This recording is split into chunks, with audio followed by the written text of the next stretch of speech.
Okay. All right, we got some moderns going to make their way up here right now. Thank you, Delmer. Appreciate you coming by. Okay. Have Okay. part of the 2019 Well, that's really neat. commemorative sets. Yeah, this is actually one of my favorite coin made by the U.S. Mint in the last 100 years. It's pretty cool. Yeah, it's a really cool coin. Absolutely one of my favorites. I actually know one of the signature coins we did with NGC was with Charlie Duke, the astronaut. You know, he did some really. We did a bunch of those with this coin as well. Yeah, it's pretty cool. A couple of us got to go out. I think that's a Fred Hayes one. We got Yeah, to go Fred out Hayes. and Yeah, sit with Fred to have his. So Apollo 13. Was that the one that was cut short, right? Yes. Yeah. Okay. Well, that's really, really neat. You know, so I don't know the value on these as much as you know, because it's a special coin because it's in 70, and you got the signature on it. I'm not the signature. I'm not too worried about. Oh, okay. I was just sitting over there watching, and I'm like, I want one of those red books. Yeah, right. Well, like, you can definitely get a red book. I appreciate. Let's see what's that. Well, I appreciate you letting me look at it. I enjoy these. I don't think this format does this is designed nearly as much. This is what's really cool. This is impressive. Yeah, these are really neat. Yeah, the 5-ounce coin is just a spectacular coin, and it's one of those things that, you know, having that original, like that visor look and all that stuff, that really translates very, very, very well. The only thing I thought that was kind of weird, I think it would have been better if that had been the obverse of the coin. I like the beveled side better. So that's funny. So I think the footprint should have been on the front. Yeah, it would have been a little bit different. So. Yeah.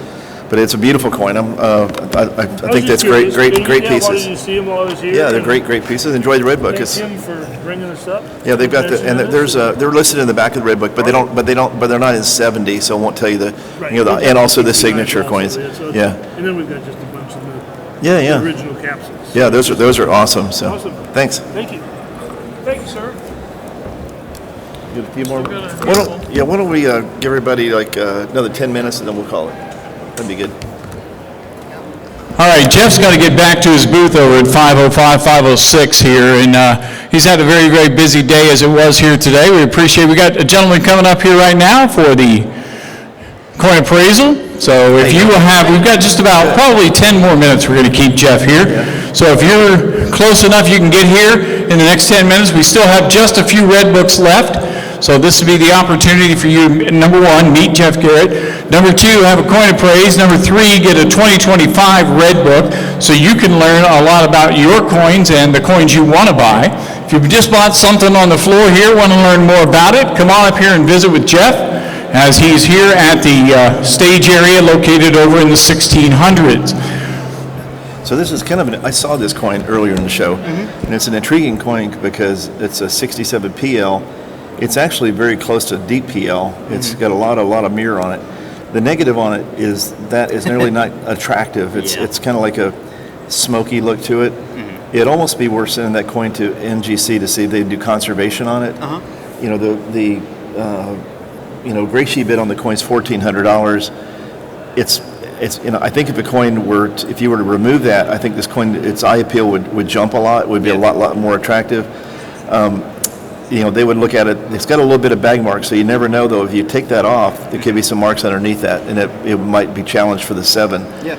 But I love the back of it's just almost like like a dimple, and made it really, really, really cool. Yeah. The only thing is tough is they've strictened their standards on PL and dimple in the last like 10 years or so.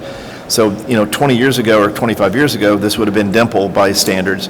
Now it's a little bit less so. How it goes.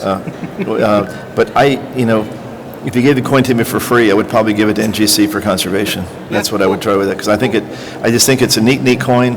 It's got cameo on it, but that just really is problematic. Yep. So that's kind of, but it's a neat coin. I looked at the coin, I admired it. I really liked its surface and everything. Yeah, have to get that a shot. You want to? Yeah, sure.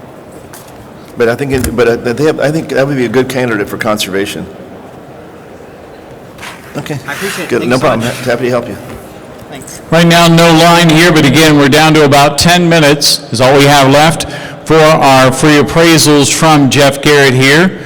And I think after 10 minutes, if we don't have anybody, then the price goes up to $100. I think that's what we just, and Jeff gets 45 and I get 55. That's just the way it is, because I'm 2 years older. So that's what it's all going to come down to here. So, all right, so if you're out there within the sound of my voice and you have some coins you want Jeff Garrett to take a look at, come on up here and bring your coins. Mason, I wish you'd have brought some of yours now. I mean, you know, it would have been fun to hear some of these classic commemoratives, which we do have some classic commemoratives. The J&L collection is out there as well. The classic commemorative coins, always an attention getter. Mason, a collector of same, and glad to have him here for the show here in Tampa. So yeah, check out the classic commemoratives.